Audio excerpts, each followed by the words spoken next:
Hey, what's going on, guys? It's me, Spaza17. Welcome to the Hitcircle Podcast, and I hope you are doing well.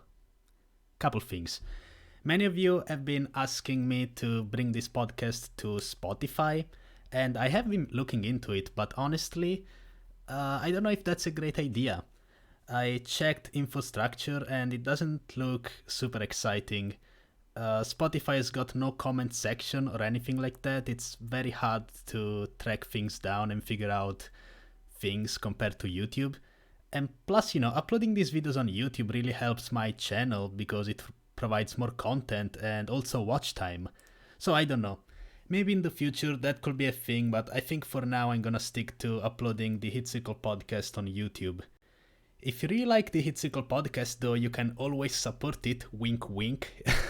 You will find the Streamlabs link down there in the description. You don't really have to, but in case you want, even $1 is fine. Because remember, $1 is 100 times more than zero. Very epic. That being said, you guys have been breaking balls about me bringing a ton of guests from the US. What can I say, man? Also, it's an American day, an American game. Jesus Christ, I'm so fucked up. Dude, my sleeping schedule is all over the place right now, so I can't even distinguish words in my own brain right now. But there is a ton of people playing Gosu from the US, that's why I bring most of them. But today, we are switching things up a bit. And you wanna know why? Because today's guest is from Canada. She is an Osu player, Twitch streamer, and digital artist on top of that. Jack of all trades, what can I say? Known for her insane tournament performance for Team Canada in the last Osu World Cup, and her huge, gigantic tablet. xootynator, everyone! Hello, guys. Nice to be here. I'm very glad you invited me. I'm very excited to talk about so many things. Hello. How are you doing? Well, I just ate an entire banana all by myself. So I think I'm doing pretty good. Yeah, that is great news right there. I'm gonna pretend I didn't ask you to wake up at 7 a.m. for this podcast. I'm so awake. I got my blanket. Just like the blanket podcast with BTMC. We're cross-promoting already. Jesus Christ. Sorry. So, as you guys know, we're gonna be talking about some Osu stuff, obviously. Then we switch topics, we go all over the place, we go wild and wacky. And we take some questions from my wonderful Twitch subs, and last but not least, some questions from the chat as well. So, I think for most people, you are a relatively new face in the Osu top player/streamers scene. But looking at your profile, I found out you actually created your account a long time ago. So how and when did you find out about Osu? Oh geez. Okay, actually funny story. I've said it a couple times on my stream, but I like to think that Osu has come to me, like been blessed upon me. Oh god. So or cursed. So it actually started when I was in elementary, okay? I must have been in grade 4, grade 3 or something. I was next to the gym during recess, and I actually saw a couple of kids on their DS playing you know what. Oh, the original game. The original game, yeah, Osu Take Uenden. Alright. So I always thought it was so cool. Like I didn't know what the game was, but then when I went to high school, I actually saw someone playing Osu on one of the what do you call it, like the library computers. And then I didn't find out about it until a year later. So grade 9 is when I eventually started playing Osu, and I was hooked right away because I remembered from my childhood. That's very interesting. So you actually found out about Osu in real life rather than on the internet, like most people. Yeah, actually. And were they playing with mouse or tablet at that point in time? Oh, they were playing with mouse. Yeah, I remember. And he was on the website looking for songs to download real quick, and then he pulled up the main menu, and that's when I saw it. When you fucking say it. I fucking saw it for the very first time. That's a great experience. Mm-hmm. So I guess you created your account all the way back in 2013. That's a long time ago, especially by Mm-hmm. modern standards. Top players these days, they improve very quickly. Did you, when did you first discover the game? Were you playing on mouse or did you already have your famous tablet? So I actually did have my tablet before I even made my account, but I didn't actually know that you could, you know, use your tablet to play. So I actually did play mouse for the first couple of months.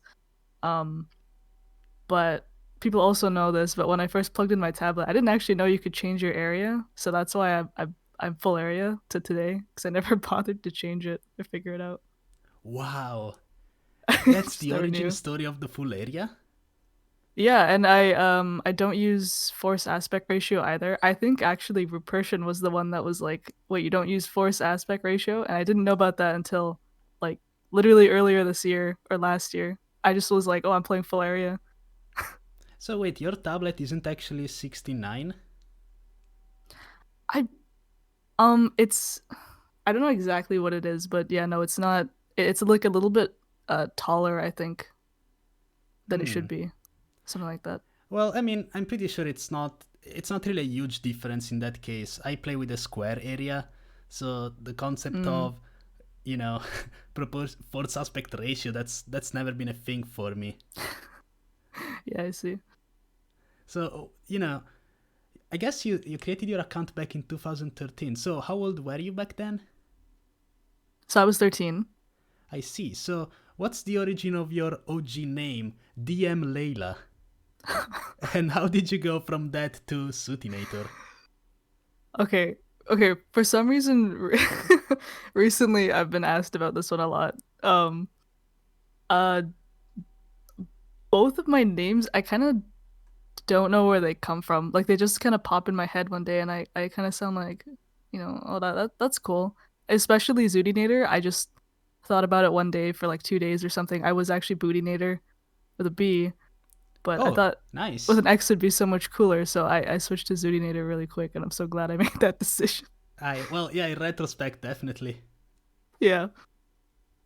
So they are actually completely random. There's no meaning between, like, behind DM, direct message, Layla. Maybe that's your. I I have no idea. Your name? Well, oh, and on my dad's side of my family, they call me Layla. Um, Oh, okay. See, we are Sometimes. we are getting behind it now. We Okay, are okay. trying to So understand. the DM part, okay, this is gonna sound crazy, right? Yeah. So I really like dragons. Okay. So the D stands for dragon. Okay. And the M stands for master. Yeah. So I was Dragon you know, Master Layla? yeah, I was legit back then. That's incredible. That is a Mm-hmm. good origin story compared to most nicknames out there. It's crazy, right? So, you know, I did, while doing the research for this podcast, I found out about so many things I actually had no idea about. Because I'd like to say that I know a ton of players and even upcoming players. And I think I saw one of your plays on Reddit back in 2019, but before then I couldn't really remember much. And just like that, I found out you were actually restricted. Can you tell us a bit about Yeah. that? Okay. Um, you know, so I'd say like for about a year until after I was restricted or after I was unrestricted. Like if I would talk about it, I would still get really, really, really bad. But now I'm okay. But basically, I people kind of compare it to like the Azerite kind of story where you get like really, really hard witch hunted because no one really knows where you are and you kind of came from nowhere.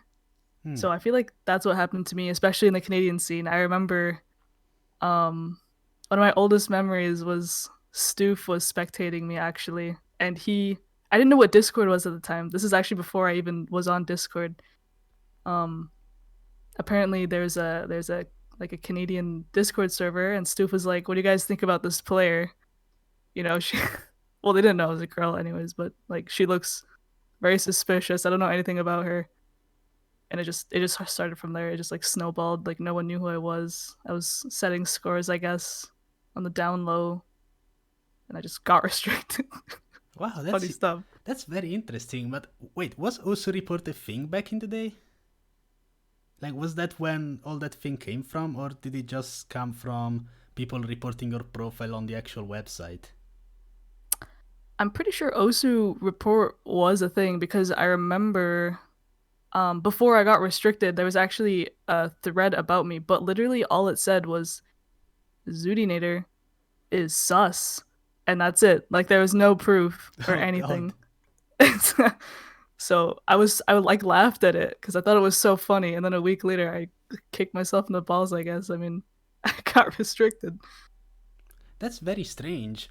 So I guess the has the OSU support team done anything, or did you just go with the normal restriction period? Because I believe nowadays it's only like a couple months, but back in the day it was maybe 1 year or something insane like that. Yeah. The restriction period, I think it was still 6 months, but um a lot of people know like when they get restricted. Okay, first of all, I wasn't even restricted, right, on my account. They actually revoked access to my account, so I could not even log in or anything. I Oh, couldn't so see they my locked you out. they locked me out, yeah.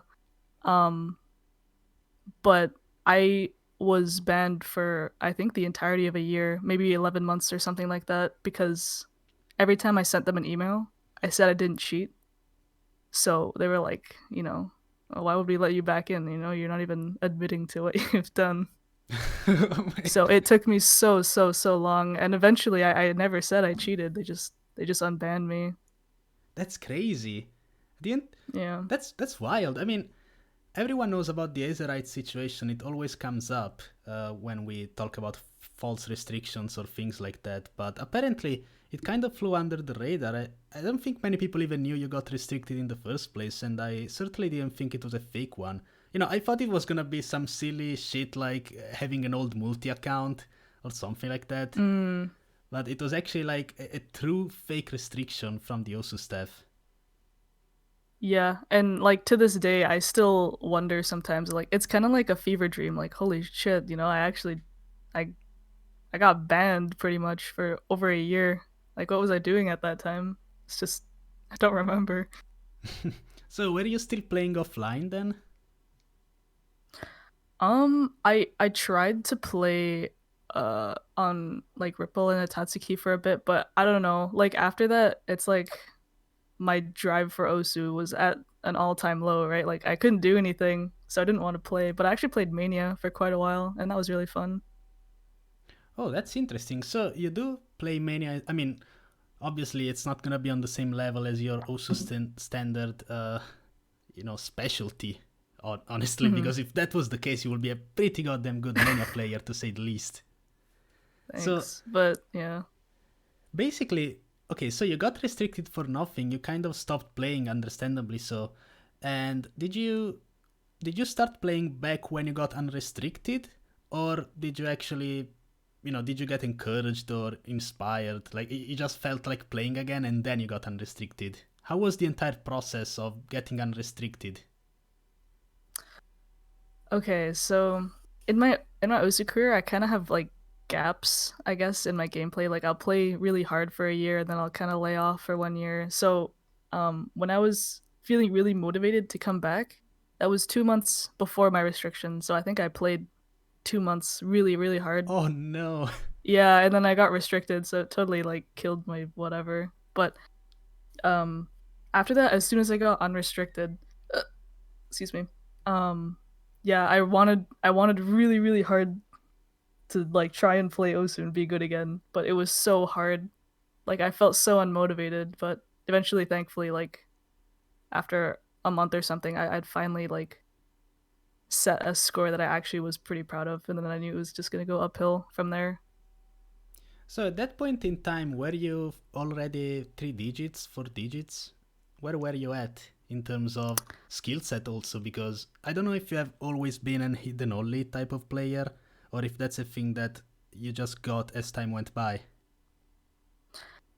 So the hidden That's also a weird story. People ask that one a lot, but before when I used to play on a laptop, um, I just put hidden on because it made my game run better, like my frames.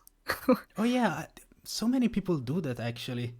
Yeah, That's their hidden origin story. Because it lags a yeah, bit less, or at least you don't feel it as much. yeah, because you don't see like all the thin approach circle, I guess. Um, So I that's can't how you remember what the started question with was. hidden, and then you That was the just hidden, yeah. yeah, and then you just decided to go for it because you got so used to reading it, I guess. Free PP2. Once I figured out what that was, it was over.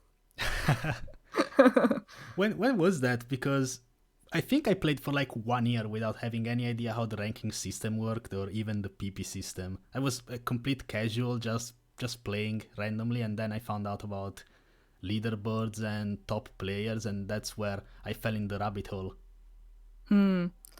Um, yeah, I started my account like late 2013, and I remember it must have been a couple months, and then I started joining multi lobbies, and I made two really good friends there, and I must have been around 30K or 20K at the time. Like this was in 2014, and they told me I'm not exactly sure if Tillerine was a thing then, but I remember them being like, "This is PP, you know, this is a What PP is that? map." Yeah, like, but I remember using Tillerino a lot back in the day. Yeah, I don't even know if people really use it these days, because I think Tilerino is still more towards recommending old maps like Koigokoro or like those types of maps. Yeah, I don't think many people play them these days. yeah, which kind of sucks. I think um, I definitely can't use Tillerino anymore. It sends me like two DT maps, and then it's just like, oh, you know what? Screw you. I don't want to send you any more maps. Yeah. But I mean, to be some of fair, the old maps are really good. you are very high rank right now. It's very hard for Tilerino to kind of gauge your skill set unless it kind of sends you, I don't know, Freedom Dive with HDHR, because most of your Oh, plays are gonna be HDHR. yeah, I would not want that. So when it comes to actually, I guess, going from a casual, more of a laid back gamer to actually being a pro player in this game, do you have any inspiration, or did you have any inspirations or players you looked up to and wanted to beat? Um, as for players that I wanted to beat, it was kind of just like my friends at the time. But I definitely remember one of my first ever inspirations was Marucci. I thought his like tech gameplay, like that was not a thing before I started watching him. I just knew like jump maps. So I thought he was super super cool. So when I started getting good enough, I started playing a lot of tech maps back in the day actually and just chilled to them and tried to practice those. But Marucci is definitely one of my favorite players of all time. Yeah, I mean, Raducci is a classic player. I don't think many people these days even know who he is, but I mean, understandably so, there's been a huge shift when it comes to the generation of players, if so to speak. Would you say Mhm. that, most people playing Gosu, I think, even back in the day, were actual, you know, like as you said, you started when you were 13. I started when I was, I think, 14. So they were children, and they are children these days. But I don't know, man. I feel like maybe these days people don't really look at older players in the same way. They just look at current modern meta. They don't really know about people like Ruruchi or Lua, like these people. Yeah, I think I think if it were me now, like if I were to have made my account now, I wouldn't also dig into the past because there's so much exciting stuff that's happening right now. But it does kind of suck that sometimes their legacy like has died down a little bit, but I think the old players definitely will like always remember, always treasure like the scores that they had, which is really nice. That's what makes the community, right? You have these memories. Yeah, absolutely. Hmm. Everything changed. And as you mentioned, there are a lot of new things coming up. Did you get the chance to try laser yet? I didn't personally. I've been like I guess not exactly keeping up, but I like to watch videos on it every so often. I hear things about it like from friends and such when nice updates come out, but personally I've never actually tried it. Eventually. Okay, if you do, be careful with the spotlights, What the? because you know, I don't know if you know about spotlights. Do you know what laser spotlights are? No. Okay, so it's basically you are given a pack of like 4 bitmaps every week, and you have to play through all of them and FC all of them. If you can even assess all of them, because you get more score, right? So at the end of the Hmm. 4 weeks, you get a momentary badge on your profile that's based on how well you did in the spotlights. So, for example, Oh. if you assess every single map and you FC every single map, you get Rhythm Incarnate, which is the latest, like, the last level basically, the highest tier badge. And when spotlights end, that's actually a permanent badge that's on your profile, just like a tournament badge. Oh shoot. Yeah. If you get like the highest one, you're saying. Yeah, I mean, you have to be in the best, because the more people play it, the highest chances you've got. So, for example, if 100 people play spotlights, then only top three get it basically. Uh-huh. While if 1,000 people were to play, it's a bit more lenient. So it's more like top 15 gets that badge. And I Couldn't tried that to go like for it, yeah. but also laser scoring is kind of strange right now because accuracy is basically worthless. It's all about combo. So, I lost because on one map I got 800k instead of 1 million. So I basically dropped out of Rhythm Incarnate. But Mm. I like that was one slider break, 0 100. So it was basically 99.89 with one slider break. And Oh gosh. some guys who passed me had 96% and 40 more combo.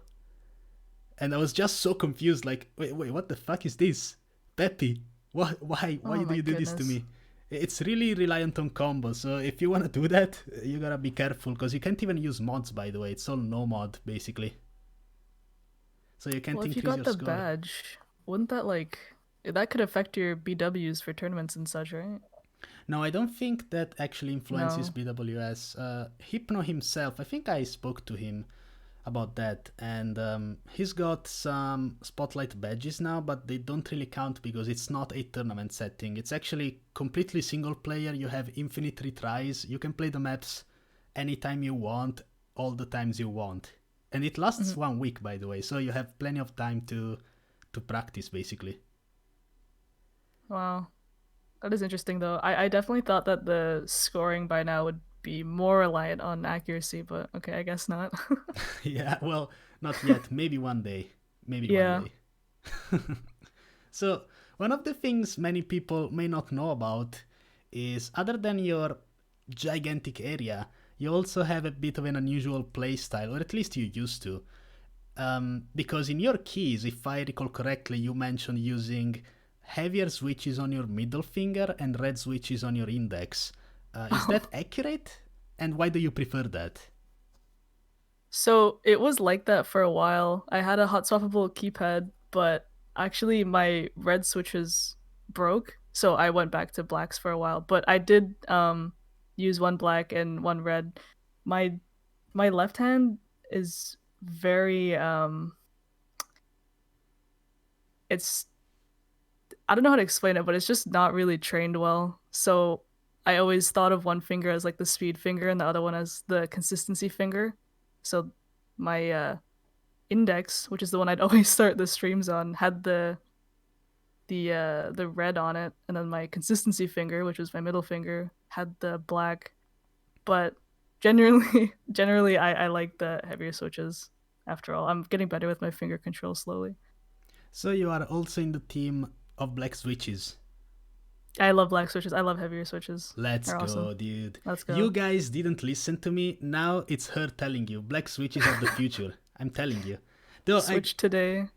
Exactly. Though I gotta say there is a very interesting switch that's kind of like in between reds and blacks, and it's Gateron mechanical yellow switches, where it's linear, just like red switches, but instead of having a 45 actuation force, it's actually 50, while black switches are 60. So it's right in between. I'm very curious to try them on my latest keyboard, because I think they could be the sweet spot, you know? The future of Osu, right here. Yep, yep. You heard it first, folks. Yeah, he's before the meta is gonna come. It's very interesting because I think I kind of have the same issue going on where because I always start patterns with my index finger and I generally speaking just single tap with my index finger, sometimes it feels like my middle finger just falls behind.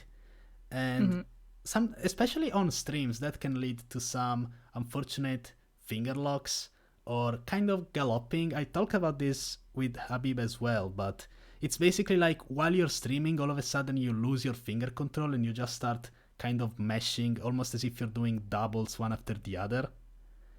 Did that ever happen to you? Sort of. Like, I think like long streams, you might laugh because there's long stream PP plays on my profile, but definitely long streams that are like 200 BPM or over. I'll be midstream and I'll be like, oh, this is going great, and then my finger just doesn't want to work anymore, and yeah, I just start mashing for some reason. Yeah, it's very strange, but this thing you said, about using black switch, like an heavier switch and a lighter switch, could actually be a good method to at least build up your finger control initially, because now you are actually transitioned to full-on black switches. There's no more imbalances in weight. Yeah, sort of. I'm using my Leopold keyboard now, so it has red switches, but I'm actually getting a Lotus keypad, and I plan to use heavier switches again, or at least try it now that I've been training my speed again. I want to try on a heavy switch. Oh, so you are planning on training speed? Yes, I'm gonna be. I'm trying to unlock my Canadian speed genetics. Really quick. Yes. You know what's funny is one of the questions I received was actually why there are so many speed players in Canada. It's the genetics, guys, I told you. Also the hidden genetics. Yeah. Location buff, I guess. They are used to having very cold weather, so they just warm themselves up with their fingers. That's how it works, man. It's Canada. Oh my goodness. Historically, here in Italy we are slow as fuck because we have good weather, very hot. Yeah, this is definitely what I read in a history class. Yeah, absolutely. I mean, yeah. So, you because of your very unique playstyle, to say the least, you created this cult, this religion, maybe even this group that's known worldwide these days. I mean, the president of the United States is about to talk about it. It's SFA. What is SFA? So, I'll tell you a bit about SFA, and then I'll explain the origin story of SFA if you'd like. So back in the day, I guess the only other full area player that I knew, even though there were more high ranked ones, was me and someone named Weirdface, which some people might know. He uses a tablet that's even bigger than mine. Yeah. Yeah, he's the guy that plays with a glove. Yeah, and he had like the green screen, like, or something, like the gameplay is keyed over his tablet. Yep. Yeah, so I thought it was just me and him for a while. Gosh, and then I started getting into like the Canadian scene, and then I think Eddie was the other one. He's like one of the big dogs of SFA. Eddie, and then we happened to be on a team with also Rupershian, and I found out that he was full area as well. So it was kind of like the three of us, and then after that, it just kind of exploded, I guess. Once we made SFA, like, so many people were trying to convert to full area as well, and every time they did, they realized it was the best way to play the game. By the way. What? Oh my goodness! Oh Jesus, that's not true, guys. Small area. That's not Come true. on. Remember, guys. Remember, square area and small area. Oh right, that's right. The way. Right. That's the Rust Bell way. Okay, that's how we roll. Oh my goodness. Well, yeah. The origin story of SFA though. We were playing a Canadian draft tournament, and coincidentally, Eddie just named my team Stan Full Area, and I thought that was the funniest thing ever. So it kind of just stuck after that. I see. So it was literally just a random team name that actually ended up... Because, it actually sounds nice. SFA, Stan Full Area. Yeah. That sounds wonderful. Yeah, so it's just, I guess, lucky that we got that name. I think it's gonna stick around for a while. Obviously, you are a bit biased when it comes to this, but because obviously you just said it's the best way to play the game. But I still want to ask if you think there's any like what are the advantages or limitations of full area in your opinion, specifically your area? Because I'm guessing your tablet is way larger than most people. Yeah, so I use the 680. A lot of people think I use the 480 because it's literally the same tablet but just like bigger, right? Or smaller, sorry. So I use the bigger version of the 480. Um, I always say when people are trying to figure out areas, like you either go really small or you go really big. Because if you start moving your wrist a lot, I think that's the easiest thing that you can mess up in your hand. Um, so in full area, I use kind of like my shoulder to push forward. I use my elbow to pivot, and I use my fingers for the little tiny movements. But the whole idea of full area is like you're using your bigger muscle groups to control your aim, so you actually take less. You'll hurt less pretty much. Like my right arm is pretty much invincible now. I can play anything without it hurting. Yeah, Invincible, okay. it's invincible. That's actually very interesting. So instead of just relying on your, I guess, your fingers and wrist, you actually rely more on your shoulders and moving your entire arm across. Yeah, so you can. I think I can play for a lot longer. Like people always ask me if I get tired or something. It's like no, I'm just moving my arm around. It's not that And hard. do you usually have your arm hovering or is it resting on your desk? It was hovering for a while, so I kind of felt like I was like pushing into my tablet with my palm, if that makes sense. But now I have a stuffed animal under my elbow, kind of. So it's resting, but The mainly it's hovering. technique, the forbidden technique. The stuffed animal technique. Yeah. That's very, very interesting. Because, normally when I see full area players, granted they don't have your same tablet, as you said, they have most likely the 480. I saw Yeah. some live plays of people like Cookiezi. I even saw him playing IRL at COE. And I guess he didn't really move his arm that much or their shoulders. It was mostly reliant on just hand and wrist movement. So hearing that is kind of very interesting because if I think of myself when I play the game, now granted I have a very small area, my arm doesn't really move all that much, but my grip gets tired kind of easily. So I can't Hmm. really play for more than 2 or at best 3 hours. Yeah. My sessions end up being like, well, sometimes when I have a really long tournament day, like I find that I can play the entire day and not get tired. But I guess that's also like a personal thing. But in terms of just grip and stuff, like grip is kind of the least thing I have to worry about because it's, everything else is controlling where my cursor is, not just my fingers, right? Yeah. Yeah. Do you use a tennis tape grip for your pen? No, a lot of people do. I might try it eventually, but I don't know. My hand's already pretty small, so I guess the pen is fine. Yeah. So, you did a very good job listing basically every single advantage, but do you think there is any limitations? I think some people say that like speedy aim becomes kind of complicated because obviously you have to do very large movements in a short amount of time. Is that a myth just by the small area gang trying to interfere with SFA, or that's actually a true thing? Um, Personally, I like to take those myths and try to disprove them because one of like my favorite things to play, my main skill set is actually like speed aim. So my single tapping was really good already, kind of. I'm trying to challenge myself more with DT 10.3, even like Air 9.4 sometimes with DT. But I tried to like push the limit, I guess you could say. Um, but I don't. I think that's a myth. Like in general, I think if you have the mindset and the ability, you can totally do it. But I think in terms of limitations, recently I actually switched tablets. I did have the 670, and I recently switched to the 680. The 670, the only thing that was holding me back was the hover distance on that tablet because I do hover.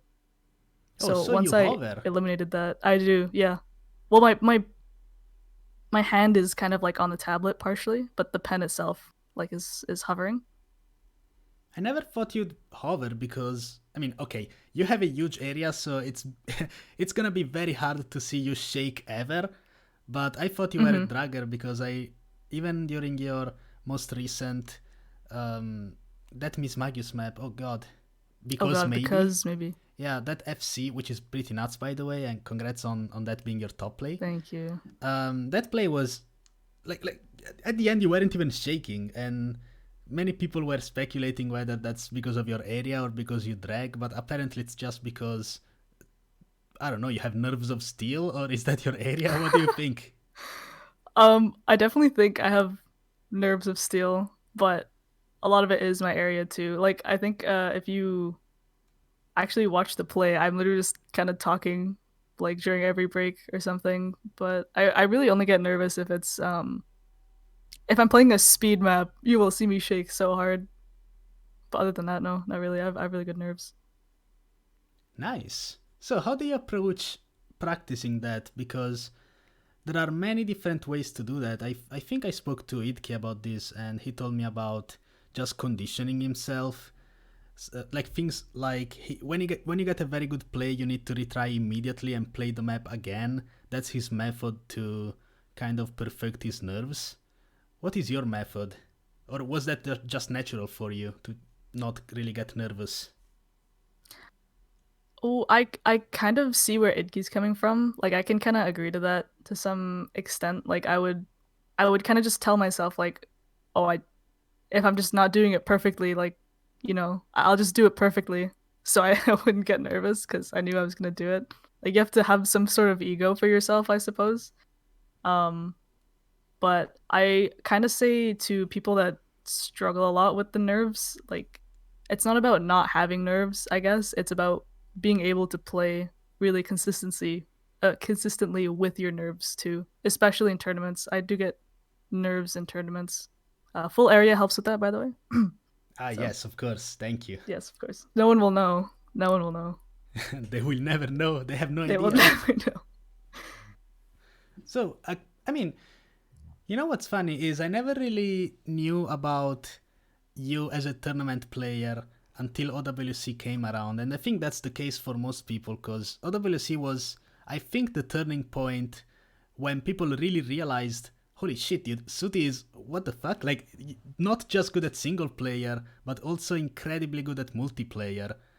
So, I mean, what was your first tournament experience, and how did you evolve to play like that? Because as you mentioned, you also got restricted for a while, and you kind of went on and off the game. So it's not like you were practicing 24/7 or anything. Yeah. In general, I think like last year was when I actually started to take tournaments seriously because when I got unrestricted, I tried for 2 years kind of to get on OWC. Like last year I didn't actually make it. What is that, 2019? So I was pissed. And then the year before that, I they introduced tournament ban. So my tournament ban was actually overlapping OWC, so I could not play that either. Ooh, Um oh, yeah, that it sucks. really sucked. Um but yeah, I actually started playing a lot of tournaments, and playing a lot of tournaments meant, my tournament nerves were getting really good as well. So when OWC came around, I was super, super confident. And then after OWC, like, yeah, like you were saying, I guess people kind of started looking at me. My Twitch kind of blew up a little bit. I was setting a lot of scores too. I got like post OWC buff. So like overall, it was really good. Yeah, I guess, Um, that's a great thing that more people found out about you yeah. because you have kind of been under the radar for a while. And after OWC, as you said, your Twitch blew up, and you also got partnered on Twitch, which is always great. Yeah. So, I mean, I truthfully I don't know why.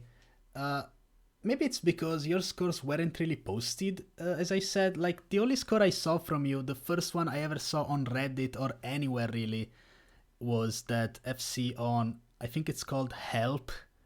It was a Oh, streamy map with Hidden. yeah. But I guess maybe people in the Canadian community knew about you before anyone else, because that's usually how it goes. Did you play any Yeah. Canadian tournaments? Um, I think actually the first Canadian tournament I played. Oh, I was with it was with Ryan and Stoof. We were playing, I believe, Malula's regional cup, which is like 2v2s but teams of 3, and that team was just unfair, I guess. I we just kind of just breezed through it back in 2018, but I remember you were asking about my first tournament experiences. Is I remember a long, long, long time ago. I think one of my first ever tournaments was SST in 2018. That was after I got unrestricted, and they would do TB showcases every week. And Spartan was like, "Okay, whoever gets top score on the TB every week, I'll give you $15." And I was like, "Hell yeah, free Damn! $15 every week." Damn! Tournament hosts, take notes, please. This is how you Yeah, encourage dude. people to do Maple showcases. It was really fun to do that. But my very first, actually, it's kind of funny. My very first tournament experience before Corsace was Corsace, it was OHC, I believe, and it was a 1v1 tournament. Um, I signed up and I got seeded against Toy on my very first round, and then a week after that, I got restricted. So I was so glad I did not have to embarrass myself. Oh man. I mean, okay, well, that's not really a good thing you got restricted, but yeah, going up against Toy as your very first 1v1 experience could be a bit Yeah, harsh to say the least. it was pretty funny though, I'd say. So, how do you usually approach map pool practice? Do you play the maps a lot, or do you try to avoid mind blocks by playing the pool once or twice? There are many methods, and I'm just trying to figure out different ways people practice. Mm. For tournaments, I always try to like go through the pool once. I never I never over practice because I think like if you if you think like in OWC when we were playing, we'd always say like, do you have the potential to FC this map? Like it doesn't even matter if you have an FC on it or not. If you can FC it in match, is what matters. So if I think I can FC a map, I'm not gonna go over and over and play it again and again just to hit like one pattern. If I can hit it in match, I can hit it in match. Um, but if there's something that like I do have a mind block on or like a tricky pattern, I will probably play it like 2 or 3 times. If I can't do it, if I don't think I can get a good score after like two or three tries, yeah, I'll ban it or I just won't pick it, right? Yeah. Or you just ask somebody else in the team to play it. Yeah, or that if it's a team tournament. Do you think practicing map pools hard really matters, or it's all about how you feel on the day of the match?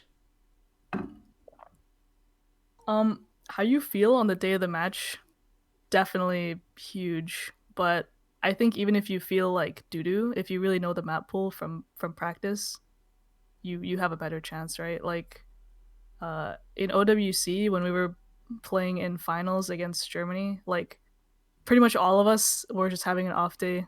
Like nobody could play, and the map pool was really really hard. So there wasn't really anything that we could do. Um, but yeah, I think we all practiced, so we all did our best, right? And we did okay still. I believe you got top 3, right? Or top 4? Yeah, we were third. It was great. Oh, yeah, so you did get the badge. Hmm. Very nice. You love to see it, man. We'd Dude, love to Canada see it. was so nuts. And it just makes me wonder how things will evolve, because new players are coming in, older players are going out, I suppose, or, not really playing as Yeah. much. Do you think there's any players with great potential right now for OWC 2021? There's I want to say there's one player in particular, but now that I'm playing gosh, we were playing Maple Cup, which is Canadian 1v1s. We played Canadian Draft Cup this or last year, which is, a draft team. We played the 3v3s or the 2v2s again, Malula's Regional Cup, and I'm realizing like how many crazy tournament players are actually in Canada. Like I'm really really excited for the tryouts this year because I think people are a lot more excited now that they saw that we got top 3. We can actually do it if we put in a bit more effort, right?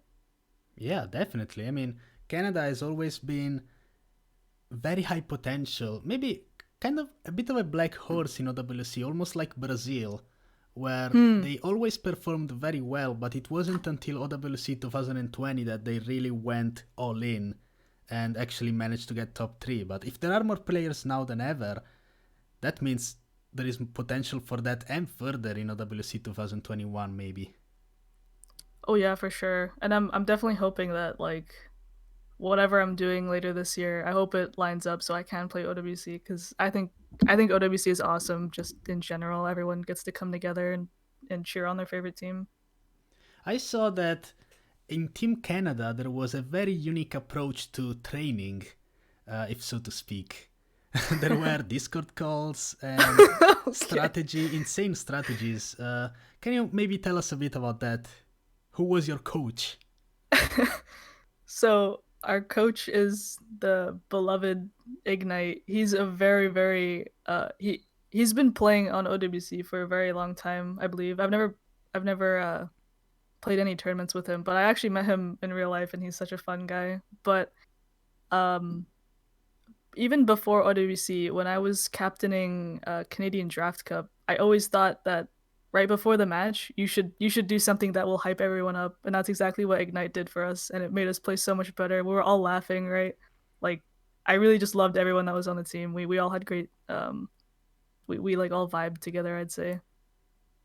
So, other than bringing the spirits up, did Ignite actually do any strategy planning? And do you think it's a good idea for a tournament team to kind of have that one person who's there just as a literal coach, like doing strategy for picks and mentality and things like that? Um, I I think it can really help. Like Ignite didn't do that. He was just the kind of the spirit booster. Actually, Azer was very smart. Like he's been playing tournaments for so long. He's been playing OWC for so long. He knows like um what to do in whatever situation. But I know usually American teams have a coach on whatever like monster team they're making, and it's kind of interesting. I think coaches can actually help a lot to give like an outside perspective because for me sometimes if I'm playing in a 1v1, I don't know what to do. Like in a team tournament, I like to be able to pick for everybody and um think about what we're good at in the moment. But coaching from an outside source, I think it should actually be used more because I feel like it can help a lot. Yeah, definitely. I mean, I've played my fair share of team tournaments and I honestly prefer them a lot compared to 1v1s. Do you think Yeah. 1v1s are easier or harder compared to team tournaments? Um I don't know if I can say they're easier or harder. I think a lot of people come to the consensus that 1v1s are boring. You have to practice the pool alone, you have to play alone, you know. Um like compared to team tournaments.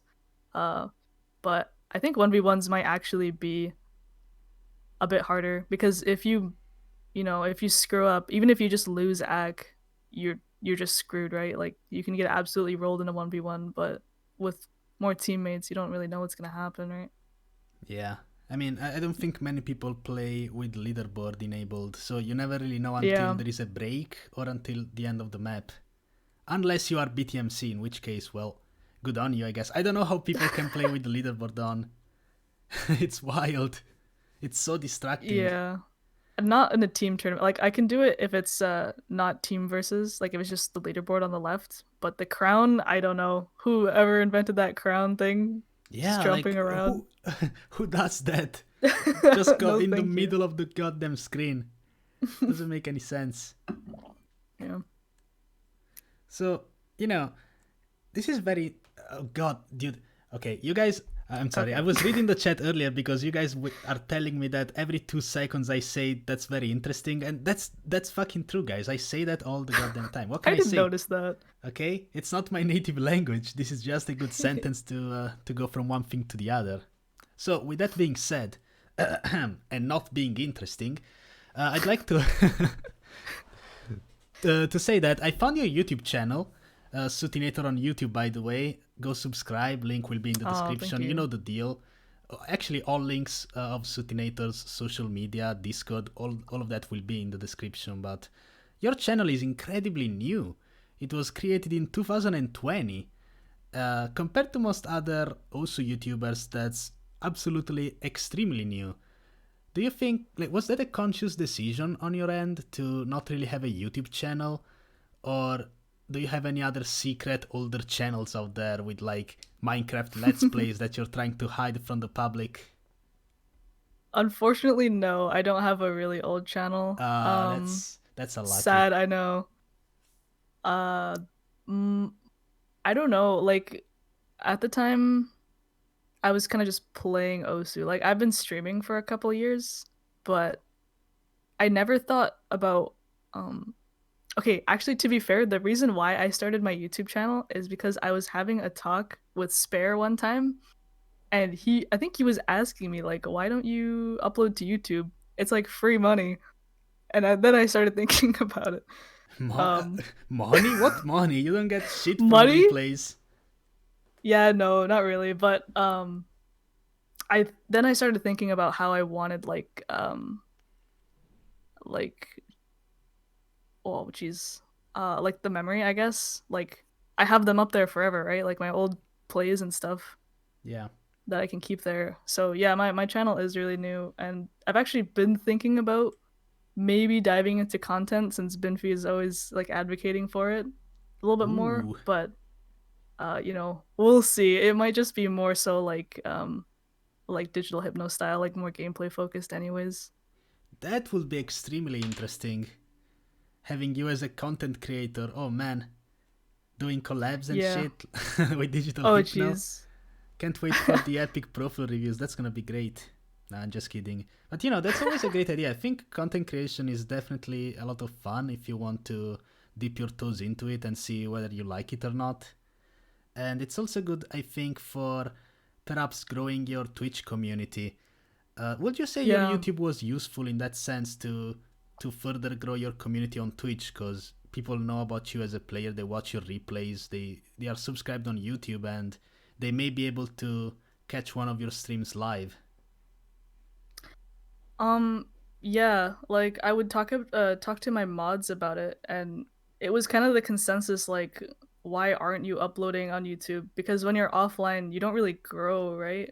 So people can just watch your stuff on YouTube and then go to your Twitch, and then oh my gosh, you're on Twitch, and then they watch your Twitch. So it's just like overall, it helps.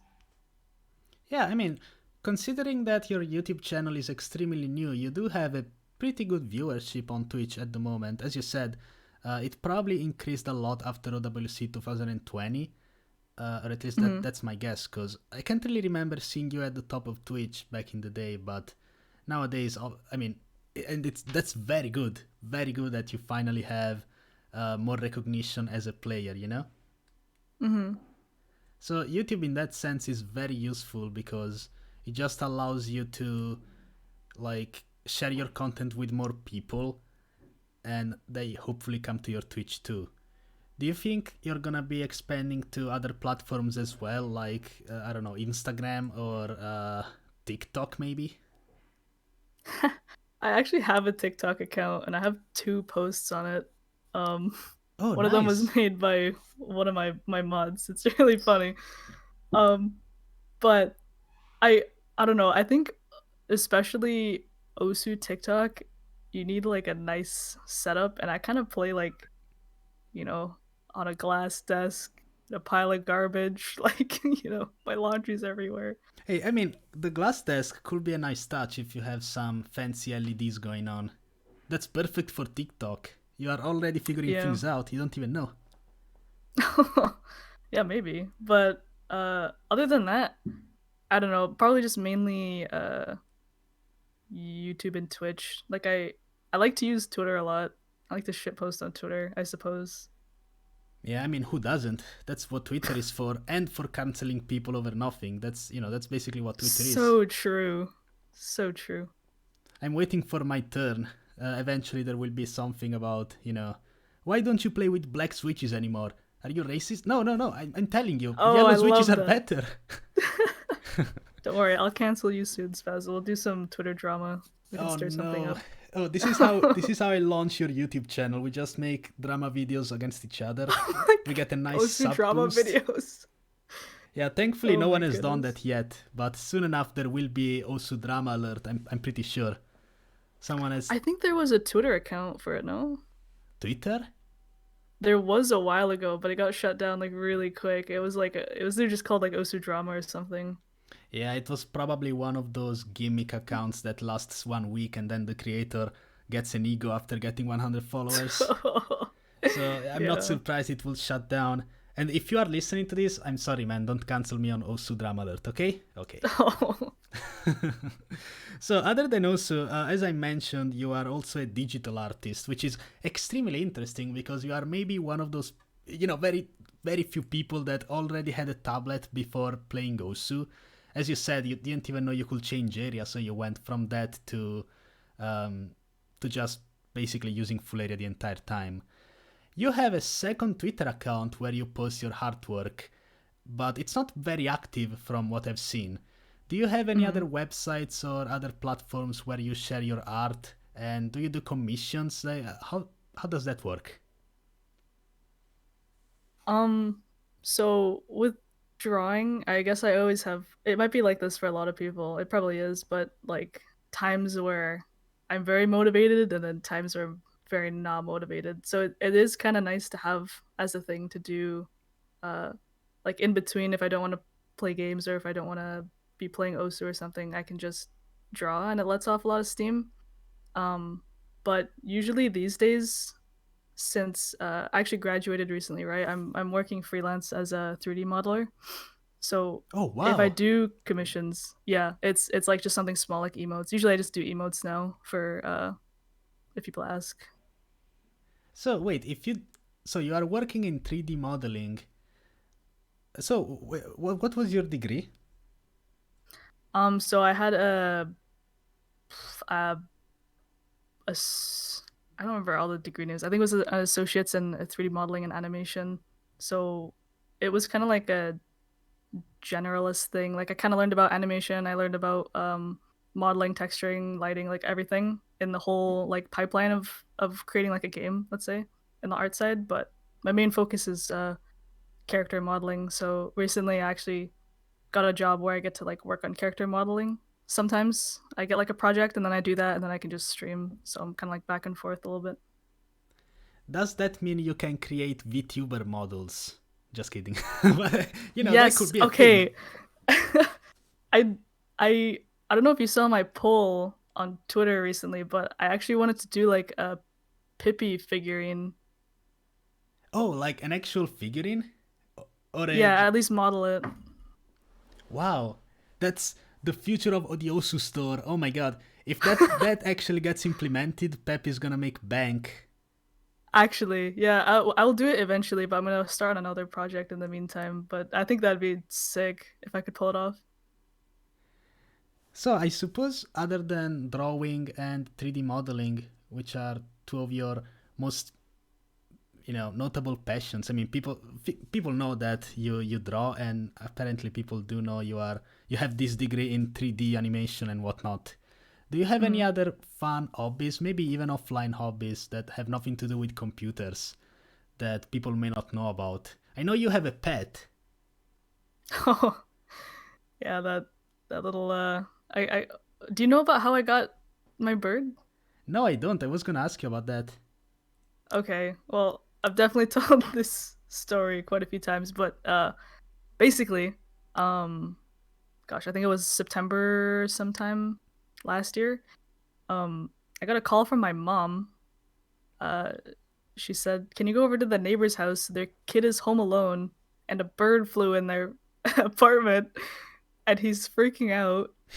So I went over there. I thought it was gonna be like a crow or something. But it was a budgie, like a small parakeet. So I snatched it up.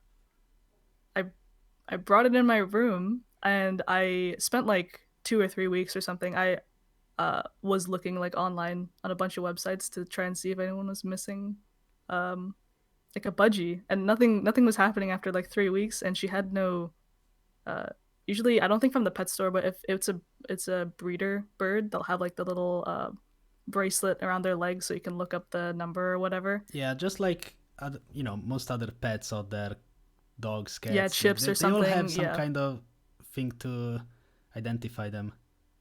Yeah, but she didn't have anything, so I was like, okay, after 3 weeks, I'll just get you a cage. You're mine now. So that was incredibly random. It Yeah, wasn't your conscious decision to get a pet. It just happened. yeah. I mean, I've had birds before, so like I kind of knew already. Luckily, um, so I just have a bird. That's great. I mean, it's also become part of your stream in a sense, where I think it was in the overlay for some time, and there is even a bird cam sometimes. Sometimes, yeah, if she's hanging around my desk, she's actually very comfortable, just walking around kind of while I'm playing Osu. Do you find it distracting, or did you ever have issues where you were doing a very good play and then bird just came in and messed you up? I That has happened. She used to like fight with my pen all the time while I was playing Osu, but now she doesn't if I'm playing. Um, but in the because maybe play, there's actually a timestamp in the description. You can see she flies like right in the camera in front of my face, and I'm still playing. Oh my god. It's I'm nerves of steel, right? I'm just hyper focused on the game. That's exactly what allowed you to FC actually. You got distracted, so you weren't thinking about the map anymore, and you just autopilot, like just went through the map. No I pressure. feel like I do that a lot, actually. Yeah, because I feel like if you play the game and you think about what you're doing, you're gonna mess up. But if you start thinking about random shit, it's just way easier to automatically let your brain focus on the stuff. Like sometimes I just think about Mhm. homework or some projects I need to be doing. Like while I'm playing the game, I'm thinking, okay, I need to order this keyboard. So by the end of April, I can do this review and then I can get in touch with this guy. And I end up FCing. But when I'm streaming also on Twitch, it's almost as if I have this kind of pressure on myself. I feel like, okay, I need to FC this. The chat is gonna go pog. This is gonna be epic. Yes, and then I miss. Yeah, I feel that. So other than taking care of your pet, and by the way, what's the name of your bird again? Oatmeal. That was the first thing she ate. Dry oats. Oh, so that's why you came up with the name. Yeah, because I didn't have bird food, so I was trying to, improvise, and it was like, oh, you could just give them some dry oats for a bit. God, it's all completely random. You got the bird randomly, bird ate oat, and that's the oatmeal story. That's oatmeal, yeah. That's amazing.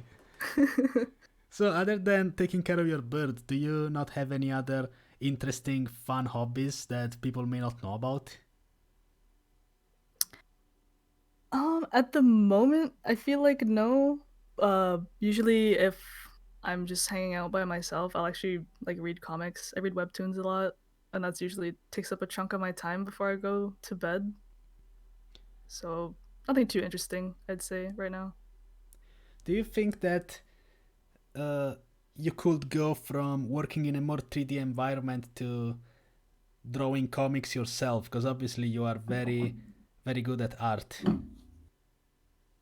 I actually a couple years ago, me and my one friend, we were planning on actually, yeah, we had wrote something out and we wanted to start, but we're both like really bad at writing. So we had like the idea set out and we were um thinking about it, and we kind of still talk about it sometimes, but I'm kind of like looking for a writer if I could, but I could totally see myself doing that, yeah. So, I mean, right now you are working as a freelancer, as you said. Hmm. And so, like, I guess for job prospects, you are not really looking at Twitch as your main interest or just the internet in general, I suppose. It's more like just another Yeah. thing you're doing on the side on top of uh, all you're doing at the moment. And you could possibly be working in like the video game industry and whatnot in the future with your skills and experience, maybe. Yeah, I never thought about uh content creation or like streaming on Twitch as like that's my end goal. Like I love doing it and I would love to grow more. Um but it's kind of like I'm doing it for now just to see how things are going with what I actually want to do, which is like, working in the games industry. Um but, you know, we'll see how it goes though. Eventually I think I want to uh, pull a happy stick and go work for Blizzard or something. But Ah, yeah. yes. And then get old. At 47 years old, there Get was a old. shit post on Twitter that was wonderful. I don't know if you ever saw that, but it was like uh, old people react to Happy Stick coming back. No, I didn't see that. God, it was amazing. There Oh my was gosh. like it's basically like the Fine Bros, I think they're called, React series. Hmm. I think it was an Eminem video or something like that, but they replaced it with Happy Stick playing the game, and all of these people were saying, "See, he still got it. He's still very talented. He's 47 years old now." And meanwhile, there was Happy Stick. It was a great post. Maybe I will just That leave the sounds so link. funny. You need to see that because that's awesome. Gosh. And I'd assume Canada is way more advanced technologically, so adults have a general grasp on the internet more than they do in Italy at the very least. Do your parents understand what OSU is and, just how the game works, the concept of streaming? And if so, what do they think of it? Um, m- my parents know like what Osu is. I actually talked to my dad more so than my mom about Osu. Like my dad has watched OWC. He even watched it like on his own accord. He was watching Germany versus USA grand finals, and I didn't even tell him anything. That's But awesome. yeah, he knows he doesn't know like my stream specifically, but he knows like I record and play games. And I play a lot of tournaments on the weekend. Uh Gosh, my mom, for all she knows, I could be like selling porn or something like that. But she has seen Osu before. She knows I'm clicking. I see. I see. Yeah. I mean, to be fair, you did mention being. I think sometime in the past you were an hentai artist. Is that a fair assumption to make? Because it was also in your Twitter bio, from what I could tell. Yeah, I oh my that's a funny story actually. My mom knows. Yeah, I draw mad boobies. I draw mad mommy milkers sometimes. Let's She'll walk in my room and be go. like, "Yo, you drew that?" I'm like, "Yeah." Nice. But yeah, like I like doing NSFW art um when I do it. Yeah. Yeah, but I mean, most of it must not be public because I haven't seen much. I've done my research, obviously, just for the purpose of this podcast, and I couldn't really find much. I could only find Yeah. like maybe that one Valorant artwork. Oh, I wanted to do another Valorant character, but yeah, I haven't been drawing that much. Definitely like in the past year or whatever. Um, Mainly just focusing on like finishing school and playing Osu. Drawing is definitely like the most side thing for me. So right now you got your first degree. Are you gonna do masters or anything similar? Because I don't Um, know how it works in Canada, by the way. Like, because in Italy yeah. usually it's like we do 3 years of university to get your first degree, which is essentially useless, and then you do another one for 2 years where you get your masters, and then you have a chance of landing a job. Interesting. Well, specifically for like my industry and the school that I graduated from, they only care about your portfolio. So the schooling really doesn't matter. Um, I might go back to school like eventually if I wanted to expand because originally I actually wanted to be like a concept artist, like 2D doing the 2D work.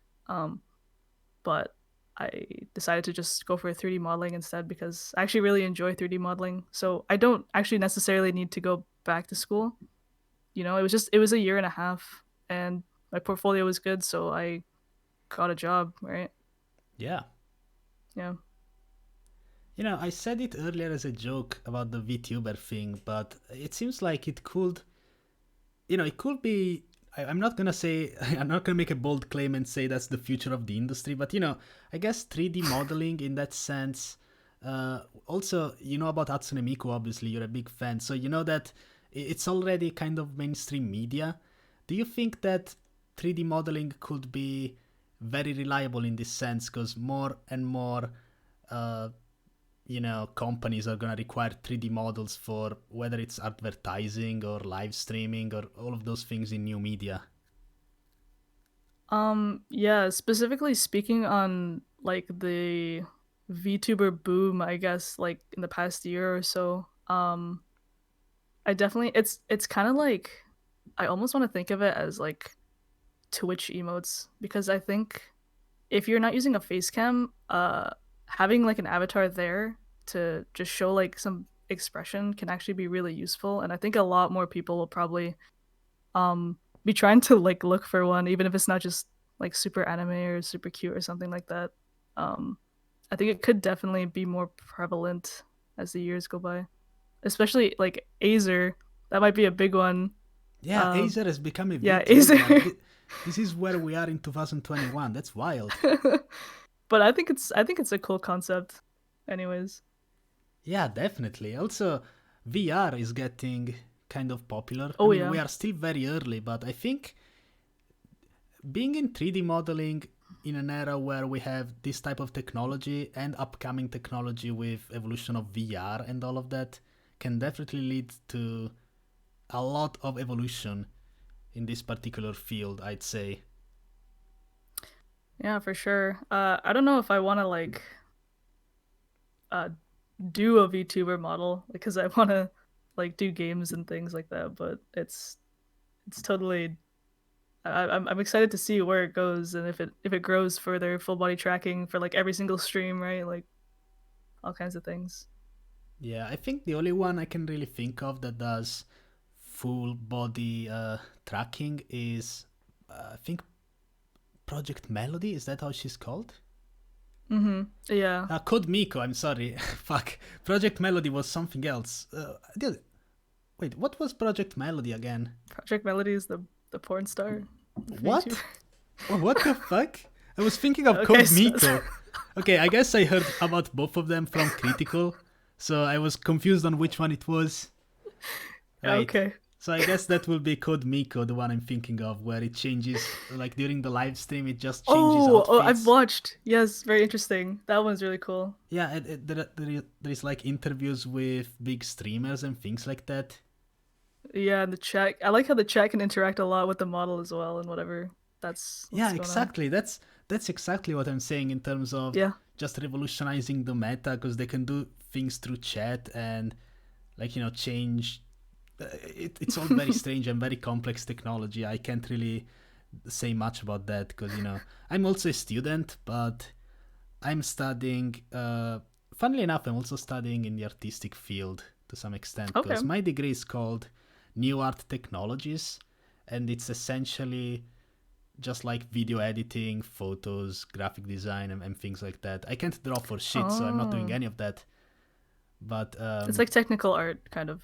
Yeah, basically, yeah. I mean, I did do a tiny bit of digital art, and I posted it on my Twitter, but it's nothing too serious. It's just mostly references to other things. I did some VTuber fan art, but oh, cool. Yeah, I gotta do my research. Yeah. Oh God, it's nothing too exciting. I'll tell you that much. It's not really the average fan art you will see from actual talented people. But yeah. Oh, you're very talented, Spazzy. You make some great content. At least I can say that. Oh, great. Well, at least outside of my art, I can say I'm proud of that. Also, that being said, use code Spaz. No, I'm just kidding. So anyway, I have some questions from my wonderful Twitch subs, who have got some of the highest IQ questions, as you know. Okay. I talked about you earlier, but one of the questions I think is something we actually touched on earlier, so I don't really think it's if it's even worth asking at this point. But uh, do you think the Canadian player base has great upcoming players that could possibly join the OWC team in 2021? I think we already responded basically, and that would be a huge resounding yes. Yeah, definitely. What did you think of your performance in OWC 2020? Do you think you could have done better? And do you think Canada will be able to push further in the upcoming OWC? So, okay, second part, we know the answer. So, what do you think about your own performance in OWC? I think overall, I'm definitely proud. It was the tournament I played the best in. I think every week what I tried to do was just try to do something that would make people start talking about me. So in week 1, when we were against the Philippines, I FC'd every map. And then there was a bunch of times where like I was like using 2 mods in free mod. Like I was trying to play out of my mind at least once every week. So like overall I was actually pretty proud of myself. Like I think I did really well and I had a lot of fun playing. And I'd say I'm pretty proud. So you mean, for example, in free mode you will go HDHR instead of just either HD or hard rock? For that extra flex and extra points in case you do FC. Which I'm pretty sure you did, as you mentioned, against the Philippines at least. Yeah, well, yeah, I don't know what that was, the match against the Philippines, but I was on my game. It was my first OWC match, right? Oh, that was your first match? Against the Philippines? That was round, what was that, round 32, like the first round of matches. No. That's a great way to start OWC. Yeah, like nerves of steel, as you said. I mean, goddamn. Being your first OWC match, usually, you know, normal people would be more inclined to be a bit nervous, perhaps, but you were just like, you know what? First match, let's FC everything. Let's just put my huge tablet area to the table and show these people what it's all about. And why it's the best way to play Osu, trademark. Trademark, you don't forget. Alright. So, do you think we are in the end game stage of Osu when it comes to pure raw skill? With people 3-modding 7-star maps, super fast jumps, do you think it goes further from here in terms of difficulty? Or if not, what's the next step? I don't like to put limits on anything. Like I think we can go so much further, but specifically if I'm talking about like raw skill, I think we have yet to touch on like really intense, like, you know, those like 2-second god mode moments on, like, you know, Rubik's Cube or something. I'm waiting for FCs on stuff like that, like really intense aim, very like a lot of control, right? Yeah.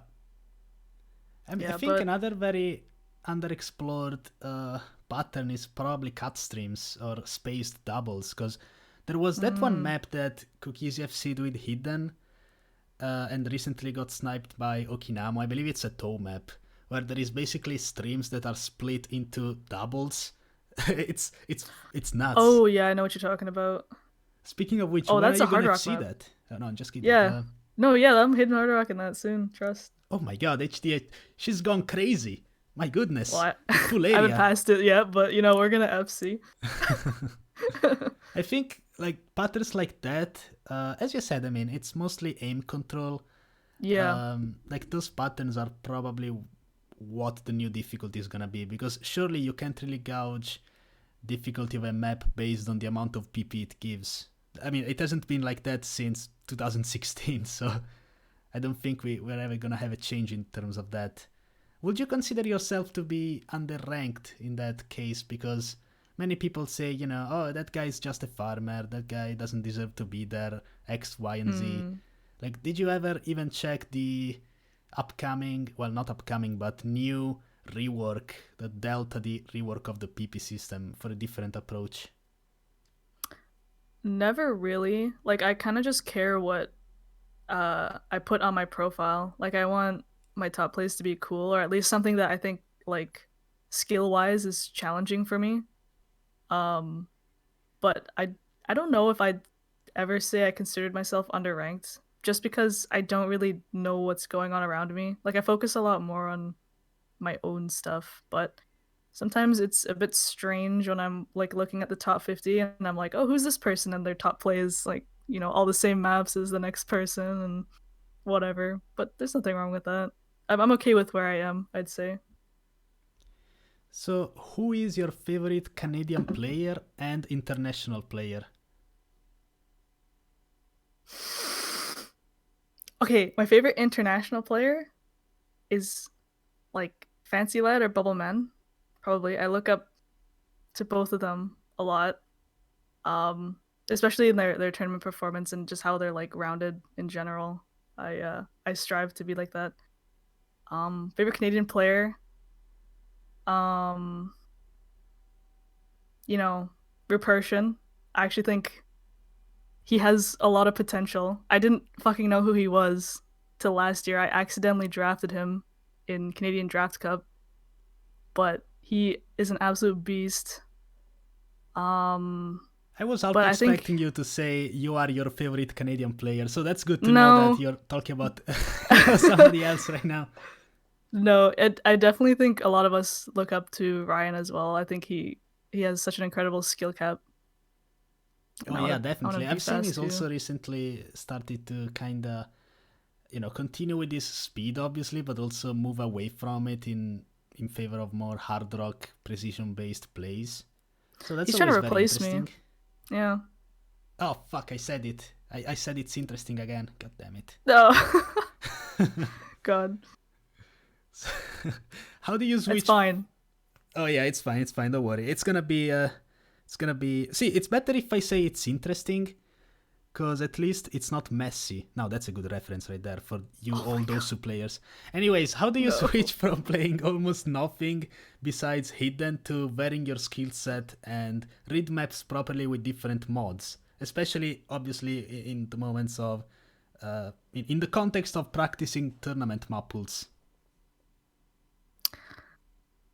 Uh. Okay. I need you to repeat it. I didn't process any of that. Oh yeah, okay, sure. Okay. How Okay. do you Okay. switch from playing almost nothing besides hidden to Hmm. varying your skill set and read maps properly with different mods, especially in tournament map pool Okay. practice?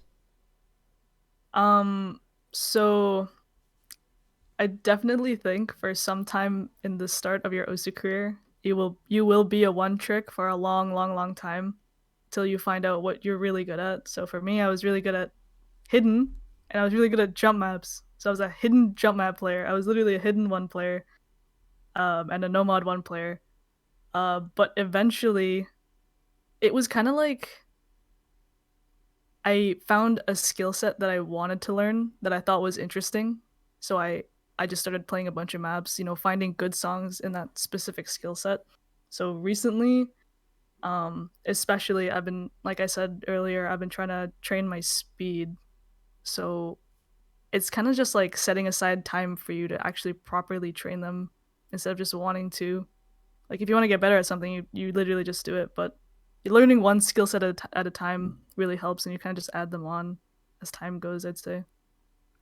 Would you say there's a difference in reading between hidden and, I don't know, hard rock only or DT only on 10.3, things like that? Because many people that play hidden all the time, they actually have trouble kind of, you know, elaborating the patterns where they see them without that hidden with the with, approach circles Hmm. and all of that. There's a lot of times, especially in like hard rock 3 realm or like DT4 realm, where they're like there's a lot of objects on the screen and it's more focused on finger control and like the reading. I feel like if I had hidden on those, sometimes it'd make it infinitely easier because there's so much stuff on the screen and I can't process it as easily, I suppose. But um, for me now, after I guess playing for so long, playing the different mods and playing a lot of tournaments, I'm more used to it now. But yeah, I definitely there's a lot of times where I prefer hidden those kind of maps, so it makes it kind of hard. Yeah. Something I've also noticed is you you have combo colors, and it seems like you have had them ever since you started playing. And it's always very interesting to me to hear from people who do use combo colors to kind of distinguish between patterns, because for a very long time I've been playing with a skin that only has one color, my orange hit Mm. circles. Just like Mafi always uses blue hit circles. Um, I was wondering if using these combo colors helps you to, you know, differentiate between different patterns, or spacing in streams and things like that, or if it's just something random that just came up because you have been playing with combo colors since you started. It's mainly that. Actually, before I was using this specific skin, the blue skin, I used to always have the what is it, like the combo colors for the map turned on because I thought it was pretty if it matched the background. Oh yeah, But yeah, cookies that's style. cookies style, really. Yeah, at least I didn't back know in the that one. day he used to do that in his very old streams, back when he had the CM Storm Quickfire TK keyboard. Oh my gosh. Yeah, he played with combo colors on, changing on every map, and sometimes there was some very wacky stuff where there are like black hit circles on black background, Yeah. so you can't really read all that well, and at that point he will just turn it off. Yeah, I have them off now, but yeah, I've never actually played with a skin that only has one color. Maybe I should try it.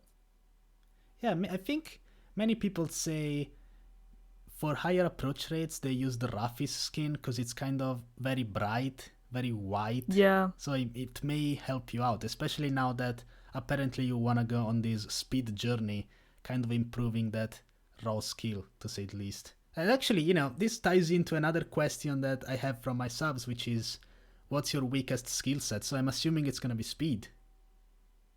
No. Ooh. Uh well, yes and no. Um I think my reading is good with DT, but if it comes to long streams, like around DT2 or even no mod 2 sometimes, like I said before, if it's over 200, I actually struggle a lot. So it's mainly just long streams. But DT, I'm trying really, really hard to improve because I hate being speed abused on and people just pick DT1 or DT2 and I just lose immediately, you know? Oh yeah. Yeah. I mean, at least in a But tournament streams, yeah. setting, if it's a team, you can just say, hey, okay, you go in for the speed pick. Yeah, I almost like to put myself on for stuff that, like, not that I'm bad at, but if I think I can do it, I want to put myself in every time just to get like the experience, I suppose. Alright, well, that was all of my questions from my wonderful subs, so now it's time for the moment we've all been waiting for, the epic, insane questions from my chat. Now, while they Oh my write down their goodness. own things, I'm gonna be sipping on a bit of water, because, my mouth is very dry at the moment. Mm, So yeah, give me like 20 seconds, I'll be back. no problem.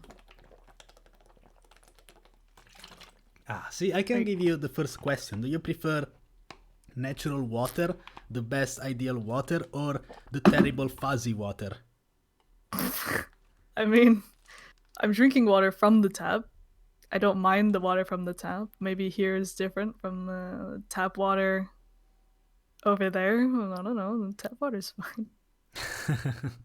Yeah, I mean it's kind of a meme to talk about the differences in water, at least where I'm from. Like, people always fight about whether natural water is better than fuzzy one. And what I say is always the same. It's just like Osu. You think playing with full area is the ideal way? I think natural water Oh is the yeah. ideal way. That's all there is to it. I feel that. Oh yeah, before someone in chat asks it, because we ask this in literally every podcast, do you prefer ketchup or mayonnaise?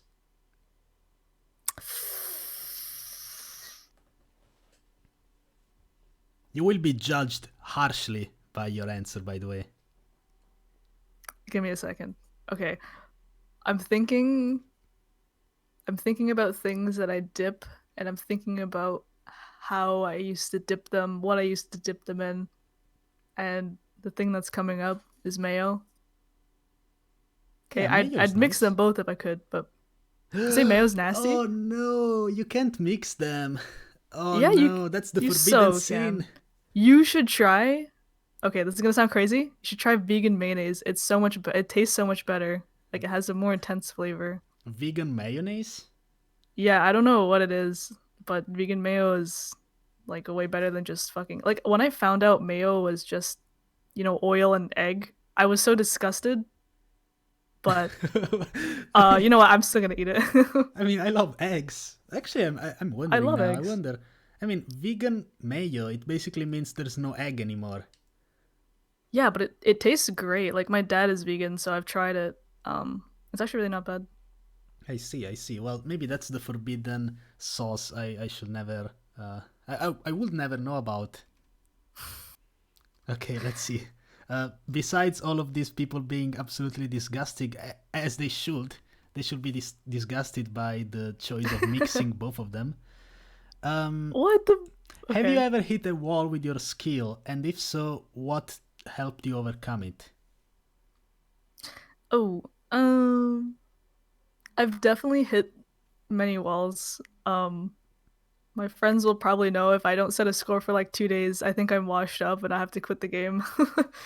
But um, I've definitely had days where like I want to play a certain thing and I'm just playing it like poopy doopy. So what I always try to do if I want to play Osu is like try to figure out what I'm actually like playing decent for the day so I can try and practice that. Like if I'm really bad at jumps, my aim is really bad, why not try and see if I can do speed or something? Like you don't necessarily have to set a score. You just have to train it, right? And then the muscle memory will stay. So I always just try to keep playing something even if I'm playing bad. Do you do you ever have bad sessions on stream? Like, do you how do you handle that? Because some people kind of rage quit or just do something else. But Mhm. I never really saw you having a bad session, I don't think, at least from what I've been able to see. Granted, I'm not able to watch many streams because I stream myself, and usually we actually stream at a similar time. Yeah, we do. Um I I don't like Osu's big mentality game, right? Like I don't ever like to say I'm having a bad session, and on stream especially, like um, I'm not just gameplay. As long as I'm having fun, then I think it's a good session. But there are times where I've been playing and I feel like, oh my god, I really don't want to play right now. But then that's the time for me to just like uh find new maps and just find good songs and stuff, just like do other things. That doesn't mean I have to set like a PP score. I guess it's all mentality. That's actually a very good way to look at it. So you don't, when you stream, you don't really have a goal like today I must set a score. It's more like, I enjoy myself, and if I happen to set a score, then very nice. That's a new highlight for my YouTube channel.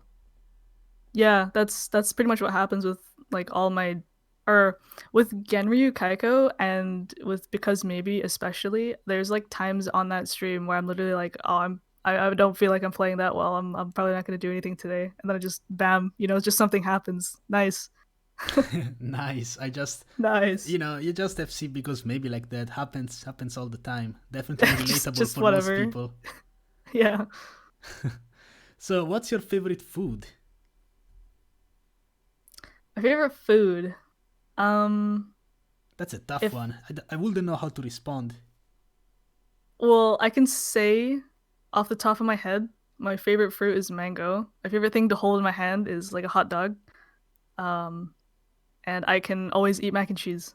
Those are like the three things that come to my head right away. I see. Well, in my case, it's way more traditional. I'd say more like some pizza and pasta. But dude, I'm Italian. What can I say? What can I say? It is what it is. That's Okay. in my genetics. What's the best way to approach training your weakest category? I think she already responded. Just play it, lol. But maybe she's more Well, talented than most people. I think it's more so like what. like I'm still saying streams, like long streams are kind of my weakness, but I think the most important part is actually play a song that you like. Because if you play a song that you like and it has a good skill cap, you're gonna keep playing it because you like the song, and eventually you'll get better at it. Ask her about the second time he assessed Blue Dragon. Oh, What does is that an inside joke I'm missing? I kind of remember okay. you had an hidden double S, I think. Yeah, so it has to do with my restriction. So after that was the last score I set on my account 2 days after I got restricted. Um, so eventually when I came back and I FC'd Blue Dragon, like I cried. Like I cried on stream. It was so emotional because it was like I it felt like I conquered the song that like ruined my Osu career almost, you know? Oh wow, that's actually quite So wholesome in a way. emotional. Like Yeah. I don't know how to describe it. So wait, did your scores get wiped or? Yeah. Um it got wiped from like when I got my profile back after a 1 year restriction because before that I wasn't like playing for a year. I came back, right, and I played for 2 months. Um then I got restricted. So my profile, like my top score was like set 3 years ago. Like it all got wiped. Damn. It was very sad.